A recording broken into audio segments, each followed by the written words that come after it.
Bayangkan jika kamu bangun besok dan ponselmu tidak memiliki sinyal, rekening bankmu tidak ada, dan rumah sakit terdekat berjarak 2000 mil jauhnya melewati lautan berbahaya. Ini bukan skenario mimpi buruk. Ini adalah kenyataan sehari-hari bagi ribuan orang yang tinggal di pulau-pulau paling terisolasi di dunia. Tempat di mana waktu bergerak berbeda, uang tidak berarti apa-apa, dan kehidupan modern tidak ada. Mari kita mulai dengan salah satu cerita isolasi yang paling menarik di bumi. Pulau Pitcairn terletak di tengah Samudra Pasifik, di antara Chile dan Selandia Baru, dan dihuni hanya oleh 50 orang. Tapi inilah yang membuat tempat ini luar biasa. Setiap orang yang tinggal di sana hari ini adalah keturunan dari pemberontak kapal Inggris, HMS Bounty, pada tahun 1789. Pergi ke Pitcairn bukan seperti memesan penerbangan. Tidak ada bandara. Satu-satunya cara untuk sampai ke pulau ini adalah dengan kapal. Dan perjalanan itu bisa memakan waktu berhari-hari tergantung pada kondisi cuaca. Ketika kapal pasokan tiba, itu seperti pagi Natal bagi seluruh komunitas karena segala sesuatu yang tidak dapat mereka hasilkan sendiri harus datang dari dunia luar. Pitcairn tidak memiliki bank, ATM, kartu kredit, atau pembayaran elektronik. Seluruh ekonomi berjalan dengan uang tunai dan sistem barter. Bayangkan ini seseorang menangkap ikan segar dan menukarkannya langsung dengan sayuran dari kebun orang lain. Seorang tukang kayu mungkin membuat furnitur sebagai imbalan atas bantuan memperbaiki atap. Rasanya seperti kembali 200 tahun ke belakang. Kecuali orang-orang ini memilih kehidupan ini, dan kamu. Bisakah kamu hidup seperti ini? Beritahu kami di kolom komentar. Pulau ini memiliki salah satu kantor pos terkecil di dunia, yang dijalankan oleh satu orang, yang mengurus segala hal mulai dari menjual perangko hingga memproses paket. Kolektor perangko dari seluruh dunia sebenarnya mencari perangko. Pitcairn karena sangat langka dan unik. Pulau ini diperintah oleh Dewan Pulau yang terdiri dari 6 anggota terpilih bersama seorang wali kota yang mengawasi administrasi umum.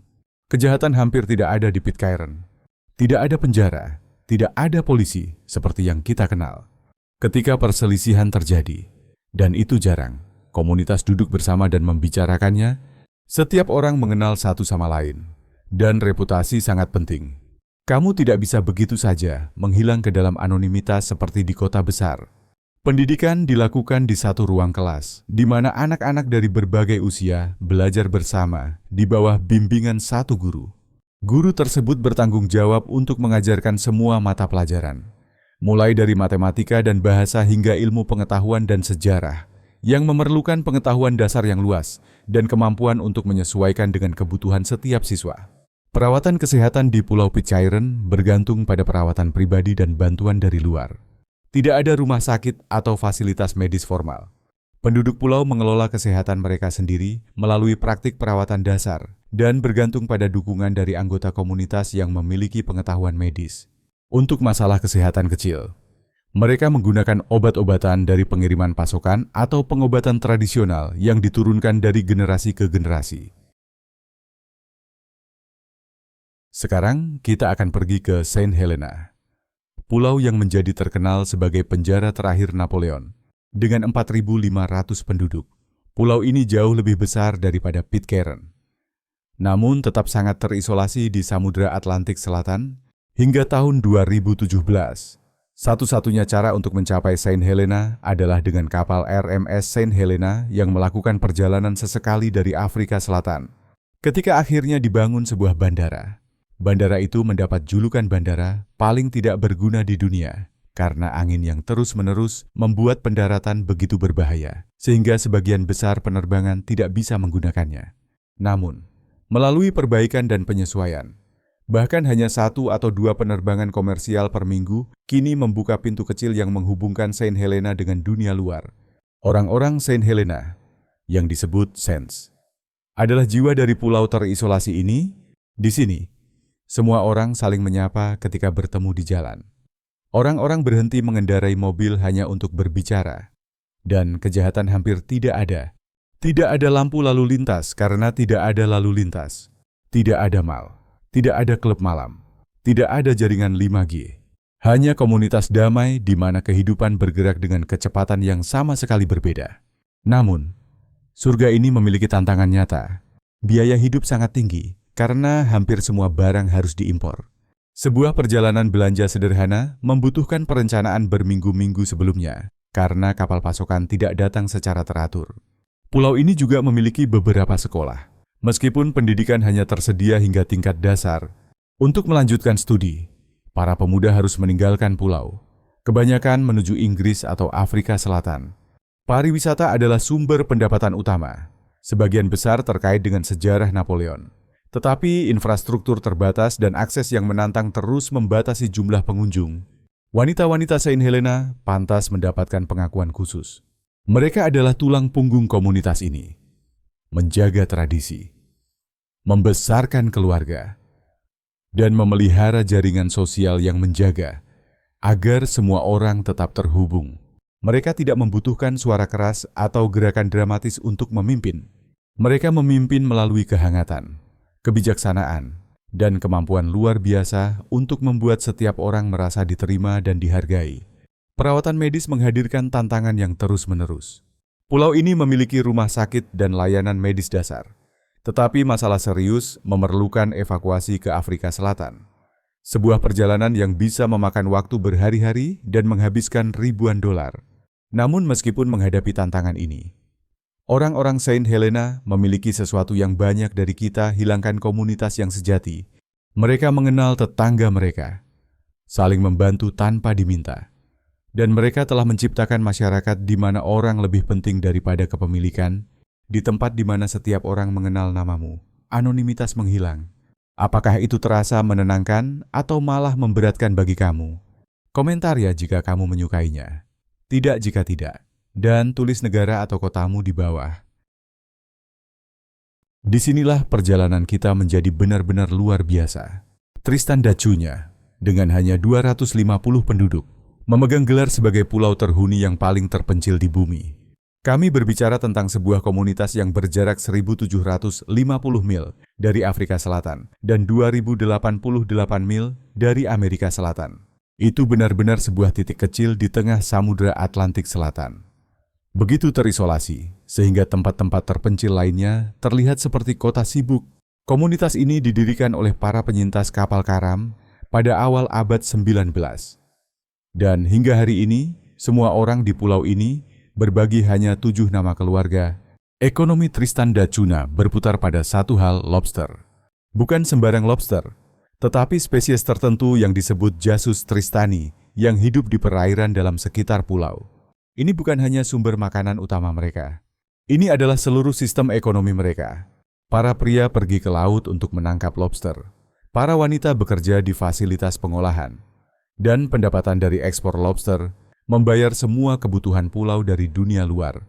Tapi yang benar-benar luar biasa tentang Tristan da Cunha adalah tidak ada pekerjaan formal atau gaji tetap. Setiap orang berkontribusi dengan apa yang mereka bisa lakukan terbaik, dan seluruh komunitas mendapatkan manfaatnya. Para pria dan wanita bekerja di ladang kentang yang membentuk inti pertanian pulau ini. Setiap keluarga memiliki sebidang tanah kecil. Dan bertani di sana bukan hanya soal menghasilkan makanan, tetapi hampir seperti tindakan keyakinan. Kamu tidak bisa sembunyi atau malas ketika hanya ada 250 orang. Dan kelangsungan hidup. Setiap orang bergantung pada setiap orang melakukan bagian mereka. Pulau ini terletak di dasar gunung berapi aktif yang terakhir meletus pada tahun 1960-an. Memaksa seluruh populasi untuk dievakuasi ke Inggris selama 2 tahun. Namun orang-orang ini memilih untuk kembali, untuk membangun kembali, untuk melanjutkan kehidupan terisolasi mereka. Meskipun tahu bahwa itu bisa terjadi lagi, meskipun pengaruh modern telah sampai ke pulau ini, isolasi terus menghadirkan tantangan. Tidak ada listrik konvensional, dan listrik disuplai oleh generator diesel pusat. Kehidupan di sini menuntut. Dengan musim dingin yang keras dan badai yang sering terjadi, pulau ini memerlukan tingkat ketahanan yang tidak biasa dari penduduknya. Meskipun kesulitan ini, Tristan da Cunha juga merupakan surga alam di mana banyak spesies burung dan kehidupan laut menemukan perlindungan. Teman-teman, selama jeda 5 detik ini, seperti biasa, Jika cerita hari ini meninggalkan kesan pada kamu, jangan ragu untuk memberikan suka sebagai sedikit dorongan bagi kami. Dan jika ini pertama kalinya kita berpapasan, pastikan untuk menekan tombol subscribe dan aktifkan notifikasi untuk tetap mendapatkan pembaruan dengan konten paling menarik. Dan sekarang, mari lanjutkan perjalanan ke Tristan da Cunha. Untuk sampai ke sana, kamu harus naik SA Agulhas II, sebuah kapal yang berangkat dari Cape Town hanya beberapa kali dalam setahun. Kamu tidak bisa begitu saja memutuskan untuk berkunjung. Kamu harus merencanakan berbulan-bulan sebelumnya, berharap cuaca mendukung, dan bersiap untuk perjalanan yang bisa memakan waktu berhari-hari. Tidak ada penerbangan komersial, tidak ada layanan feri reguler, tidak ada rencana cadangan jika sesuatu salah. Perawatan medis hanya tersedia secara dasar. Pulau ini memiliki rumah sakit kecil dengan peralatan dasar, seorang dokter, seorang perawat, dan seorang dokter gigi. Tetapi masalah serius berarti harus dievakuasi ke Afrika Selatan. Selain itu, pulau ini memiliki sekolah yang memberikan pendidikan untuk anak-anak hingga usia 16 tahun dan sebuah toko kelontong kecil.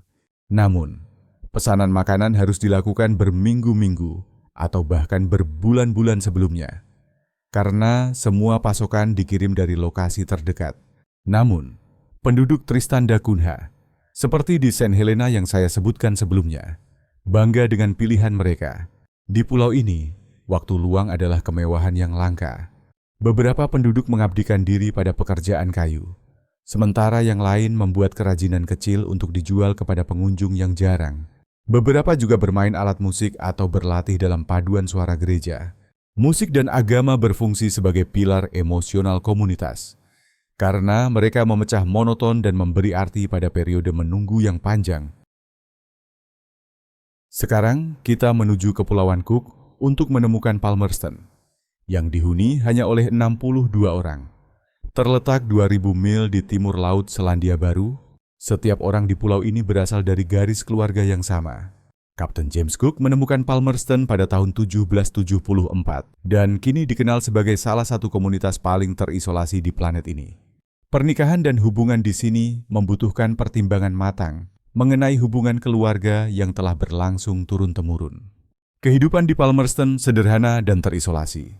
Tidak ada toko, bank, pasar, atau restoran.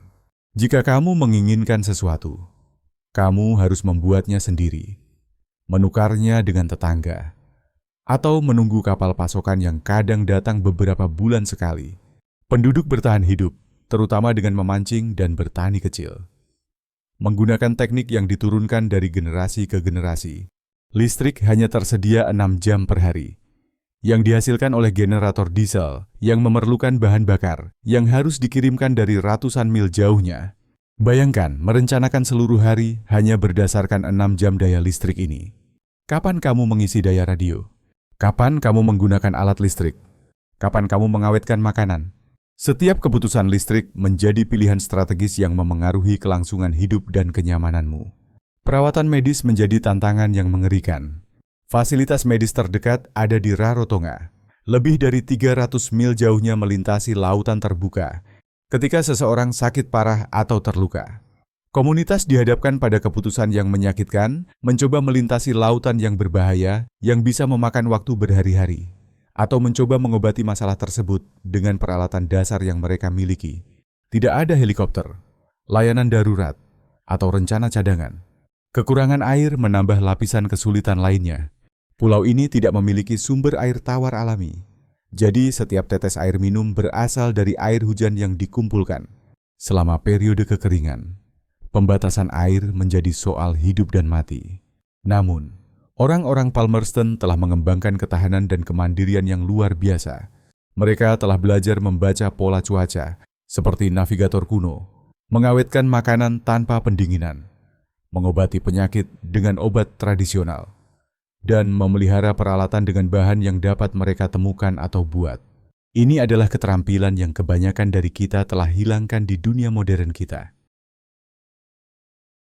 Perjalanan kita kini membawa kita ke tempat yang mungkin paling aneh yang dihuni di bumi Pulau Socotra. Terletak 217 mil dari pantai Yaman di Samudra Hindia, Pulau ini tampak seperti sesuatu dari planet lain. UNESCO menyebutnya sebagai tempat paling aneh di bumi. Dan ketika kamu melihat pohon darah naga dengan kanopi berbentuk payung dan resin merahnya, kamu akan mengerti mengapa Socotra dihuni oleh 60.000 orang, kebanyakan Beduin dan keturunan pedagang Arab kuno. Hidup di antara tanaman dan hewan yang tidak ditemukan di tempat lain di bumi. Lebih dari 37% spesies tanaman, 90% reptil, dan 95% siput darat adalah endemik di pulau ini. Ini seperti laboratorium hidup evolusi. Terisolasi begitu lama, sehingga kehidupan itu sendiri telah mengambil jalur yang sama sekali berbeda. Orang-orang Socotra telah beradaptasi dengan lingkungan asing ini dengan cara yang luar biasa. Mereka telah belajar memanen resin merah dari pohon darah naga untuk obat dan pewarna. Mereka telah mengembangkan teknik untuk bertahan hidup di lanskap yang tampaknya tidak ramah bagi kehidupan manusia. Dengan angin kencang, suhu ekstrem, dan medan yang berubah drastis dari daerah pesisir ke pedalaman yang berbukit. Yang membuat Socotra begitu menarik adalah bagaimana penduduknya mempertahankan tradisi kuno sambil hidup di salah satu ekosistem paling unik di bumi. Wanita-wanita di sini, yang dikenal dalam legenda lokal sebagai penyihir laut, konon memiliki pengetahuan tentang tanaman dan obat alami yang telah diturunkan selama berabad-abad. Isolasi pulau ini telah menjadi berkat sekaligus kutukan. Meskipun telah melestarikan spesies unik dan cara hidup tradisional, Socotra juga menjadi sangat sulit dijangkau. Arus kuat Samudra Hindia, angin muson musiman, dan pasang surut yang tak terduga telah membuat perjalanan ke pulau ini berbahaya selama berabad-abad. Bahkan hingga kini, untuk mencapai Socotra diperlukan penerbangan sewaan dari Abu Dhabi yang hanya beroperasi sekali seminggu dan harus diatur melalui agen khusus. Menambah kompleksitas situasi Socotra adalah lokasinya di dalam wilayah Yaman, negara yang saat ini tengah mengalami konflik hebat. Namun, isolasi geografis pulau ini telah membuatnya relatif aman dari kekerasan yang melanda Yaman daratan. Hal ini menciptakan situasi aneh di mana salah satu tempat paling damai dan unik di dunia berada di dalam batas salah satu negara paling berbahaya di dunia. Penduduk Socotra mempraktikkan poligami berdasarkan hukum Islam. Meskipun keterbatasan ekonomi dan isolasi pulau ini membatasi praktik ini, ini adalah pengingat bahwa komunitas-komunitas yang terisolasi seringkali mempertahankan struktur sosial tradisional yang telah hilang di tempat lain. Baik itu untuk kebaikan maupun keburukan. Memahami tempat-tempat ini membutuhkan penerimaan bahwa komunitas yang berbeda telah memilih jalur yang berbeda dalam mengatur masyarakat mereka. Di antara Madeira dan Kepulauan Kanari terletak Kepulauan Savage, salah satu wilayah terjauh di Eropa. Pulau-pulau kecil yang tidak dihuni ini telah dilindungi sebagai cagar alam ketat sejak tahun 1970-an. Menciptakan situasi unik di mana kita dapat mengamati ekosistem berkembang tanpa campur tangan manusia. Kepulauan Savage mewakili sesuatu yang semakin langka di dunia kita kealamian sejati. Dengan angin yang seringkali melebihi 100 km per jam dan gelombang yang bisa menghalangi akses selama berminggu-minggu. Pulau-pulau ini telah mencapai apa yang bisa kita sebut sebagai isolasi alami. Medannya mencakup tebing curam, gua laut, dan dataran tinggi yang tertiup angin yang berfungsi sebagai laboratorium terbuka untuk memahami proses geologi. Yang membuat Kepulauan Savage sangat berharga adalah perannya sebagai tempat perlindungan keanekaragaman hayati. Lebih dari 2.000 pasangan penyu kori, salah satu koloni terbesar di dunia, menggunakan pulau-pulau ini sebagai basis mereka. Burung luar biasa ini bermigrasi puluhan ribu kilometer setiap tahun, berkembang biak di Kepulauan Savage. Sebelum menyeberangi Atlantik menuju Brasil, pulau-pulau ini juga berfungsi sebagai stasiun pengukuran untuk perubahan lingkungan yang memengaruhi seluruh planet kita. Karena lokasinya yang terpencil dan tanpa cahaya buatan, para ilmuwan menggunakan Kepulauan Savage untuk mengukur tingkat polusi cahaya di Atlantik, melacak pola angin utama dan arus laut, serta mempelajari perubahan iklim jangka panjang yang tidak dipengaruhi oleh aktivitas manusia Vampavii. Mereka adalah salah satu tempat yang sangat sedikit di Eropa yang ditetapkan sebagai zona polusi cahaya nol. Regulasi ketat yang membatasi akses bagi peneliti, dan sejumlah kecil ekowisatawan membantu melindungi ekosistem rapuh ini dari dampak manusia. Namun, bahkan pulau-pulau terpencil ini menghadapi ancaman dari kenaikan permukaan laut, spesies invasif, dan penangkapan ikan ilegal. Kepulauan Savage mengingatkan kita bahwa bahkan tempat-tempat yang paling terisolasi di bumi tetap terhubung dengan tantangan lingkungan global.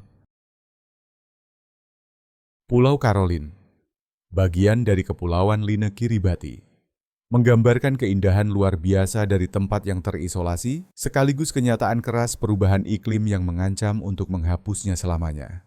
Terletak lebih dari 4.000 mil dari kota besar terdekat, Pulau Caroline tetap sebagian besar tidak tersentuh oleh pemukiman permanen, infrastruktur, atau pariwisata, menciptakan salah satu tempat perlindungan satwa liar terakhir yang masih asli di dunia. Keindahan pulau ini hampir seperti mimpi laguna biru kehijauan yang berkilau dikelilingi terumbu karang yang masih murni yang memberikan perlindungan bagi ribuan burung laut dan berbagai spesies laut. Lebih dari 10.000 burung laut bersarang di sini setiap tahun, termasuk albatros hitam yang anggun dan ibis bertenggorokan putih. Terumbu karang ini bukan hanya indah untuk dilihat. Mereka adalah fondasi vital bagi ekosistem laut yang berkontribusi pada kesehatan lautan global. Namun, kisah Pulau Caroline juga mencakup peringatan yang memilukan tentang masa depan planet kita. Kenaikan permukaan laut membuat pulau ini dan pulau-pulau rendah lainnya berisiko tenggelam sepenuhnya dalam 100 tahun ke depan. Studi menunjukkan bahwa tempat seperti Pulau Caroline mungkin akan menghilang sepenuhnya, membawa serta ekosistem yang telah ada selama ribuan tahun dan tidak akan pernah bisa diciptakan kembali. Ini menciptakan ironi yang menyedihkan isolasi yang telah melindungi Pulau Caroline dari pembangunan manusia dan pariwisata, tidak dapat melindunginya dari dampak global perubahan iklim yang disebabkan oleh aktivitas manusia ribuan mil jauhnya. Pulau ini berfungsi sebagai contoh hidup tentang keindahan alam dan sebagai peringatan akan tanggung jawab global kita untuk melindungi lingkungan. Pulau Lord Howe yang terletak di tengah Laut Tasman menunjukkan kepada kita apa yang mungkin terjadi ketika komunitas terisolasi memilih keberlanjutan daripada pertumbuhan. Sisa dari rantai gunung berapi yang tenggelam lebih dari 7 juta tahun yang lalu ini telah menjadi model tentang bagaimana manusia dapat hidup berdampingan dengan lingkungan alam yang masih murni. Pulau ini mempertahankan pembatasan ketat terhadap pariwisata, memungkinkan maksimal 400 pengunjung setiap saat. Ini bukan hanya tentang melestarikan pengalaman untuk para wisatawan. Ini tentang melindungi ekosistem yang telah berkembang dalam isolasi selama jutaan tahun.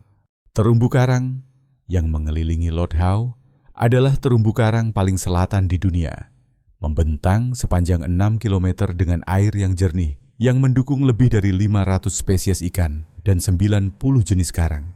Yang membuat Lord Howe sangat menarik adalah bagaimana komunitasnya mengorganisir diri di sekitar prinsip-prinsip pelestarian. Sepeda adalah moda transportasi utama, dengan hampir tidak ada lalu lintas bermotor. Sebagian besar makanan laut yang disajikan kepada pengunjung berasal dari praktik perikanan kecil yang berkelanjutan. Komunitas ini mengikuti pendekatan nol limbah ekspor, memilah sampah sebanyak mungkin karena pulau ini tidak memiliki tempat pembuangan sampah. Anak-anak di Lord Howe tumbuh dengan mempelajari pelestarian melalui program pendidikan luar ruangan yang langsung. Mereka mengerti sejak usia dini bahwa mereka tinggal di tempat yang istimewa, yang membutuhkan perawatan khusus. Seperti yang sering dikatakan oleh penduduk setempat, kami tinggal di surga. Jadi tanggung jawab kami adalah menjaga surga itu untuk generasi mendatang. Pendekatan ini telah mendapatkan Lord Howe status sebagai situs warisan dunia UNESCO, yang mengakui keseimbangan sukses antara hunian manusia dan perlindungan lingkungan. Pulau ini menggunakan energi terbarukan, mengelola sampah dengan hati-hati, dan menerapkan langkah-langkah untuk meminimalkan dampak manusia sambil mempertahankan kualitas hidup yang tinggi bagi penduduk dan pengunjung. Tujuan akhir perjalanan kita membawa kita ke Palawan di Filipina, yang dikenal sebagai perbatasan terakhir dan tempat di mana komunitas adat telah mempertahankan cara hidup tradisional sambil beradaptasi dengan kontak modern yang terbatas. Pantai terkenal di El Nido dan Coron menampilkan perairan yang jernih, laguna tersembunyi, dan pasir putih yang halus. Tetapi cerita sesungguhnya dari Palawan terletak pada orang-orangnya dan hubungan mereka dengan alam. Suku Tagbanua, salah satu kelompok adat tertua di Filipina, memiliki sistem tulisan mereka sendiri dan ritual yang menghormati laut. Praktik tradisional mereka termasuk mewarnai kain dengan tanaman hutan, membangun perahu kayu bangka menggunakan teknik yang diturunkan dari generasi ke generasi, dan melakukan upacara persembahan sebelum setiap perjalanan. Daerah yang dikelola langsung oleh Tagbanua dianggap sebagai contoh model dari pariwisata berbasis komunitas yang berkelanjutan.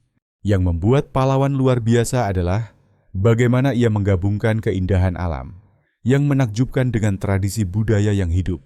Pulau ini pernah dipilih oleh NASA sebagai situs referensi untuk mempelajari reflektivitas permukaan air karena kejernihan luar biasa. Beberapa danau pedalaman memiliki haloklin, lapisan alami air hangat dan dingin yang menciptakan sensasi berenang melalui berbagai musim sekaligus. Wanita-wanita pahlawan memainkan peran penting sebagai penjaga pengetahuan adat. Pemandu wanita muda Tagbanua mengajarkan pengunjung bagaimana mengidentifikasi tanaman obat dan menjelaskan bagaimana pengetahuan tradisional diturunkan dari generasi ke generasi. Kelompok wanita memimpin inisiatif untuk membuat sabun alami, mengubah sampah plastik menjadi barang berguna, dan mengadakan tur pendidikan untuk anak-anak. Pahlawan menunjukkan bahwa isolasi tidak harus berarti pemisahan sepenuhnya dari dunia modern. Sebaliknya, itu bisa berarti memilih aspek-aspek modernitas mana yang akan diterima sambil melestarikan pengetahuan tradisional dan praktik berkelanjutan yang memungkinkan komunitas bertahan selama berabad-abad. Setelah menjelajahi 9 tempat luar biasa ini, kita kembali ke pertanyaan yang membawa kita ke sini. Apakah kamu akan lebih bahagia di komunitas terisolasi ini? Jawabannya tidak sederhana. Karena tempat-tempat ini memaksa kita untuk menghadapi apa yang telah kita peroleh dan apa yang telah hilang di dunia modern kita. Pulau-pulau terisolasi ini menunjukkan kepada kita komunitas di mana setiap orang saling mengenal, di mana reputasi lebih penting daripada rekening bank, di mana keterampilan tradisional dihargai, dan di mana ritme kehidupan memungkinkan hubungan manusia yang sejati. Mereka telah menukar kenyamanan hidup modern dengan hal-hal yang banyak dari kita cari tujuan. Komunitas, kedamaian, dan hubungan langsung dengan alam. Namun, mereka juga menerima risiko dan keterbatasan yang kebanyakan dari kita anggap menakutkan. Keadaan darurat medis yang dapat dengan mudah diobati. Di rumah sakit modern menjadi situasi yang mengancam jiwa. Kenyamanan sederhana yang kita anggap remeh, seperti listrik yang dapat diandalkan atau air segar dari keran, menjadi sumber daya berharga yang memerlukan perhatian dan perencanaan konstan. Apa pendapatmu? Bisakah kamu hidup di salah satu komunitas terisolasi ini? Apa yang paling kamu rindukan dari kehidupan modern? Dan apa yang mungkin kamu peroleh? Bagikan pendapatmu di kolom komentar di bawah, dan beritahu kami pulau mana yang paling menarik minatmu. Jangan lupa untuk menekan tombol subscribe. Aktifkan lonceng notifikasi agar kita bisa bertemu lagi di video berikutnya. Terima kasih banyak telah bersama kami hari ini. Semoga kamu menikmati perjalanan ini. Dukunganmu benar-benar berarti bagi kami. Semoga sukses selalu. Terima kasih sudah menonton. Kalau video ini lucu atau bermanfaat, jangan lupa like, subscribe, dan nyalakan loncengnya agar tidak ketinggalan video baru. Sampai jumpa di video berikutnya.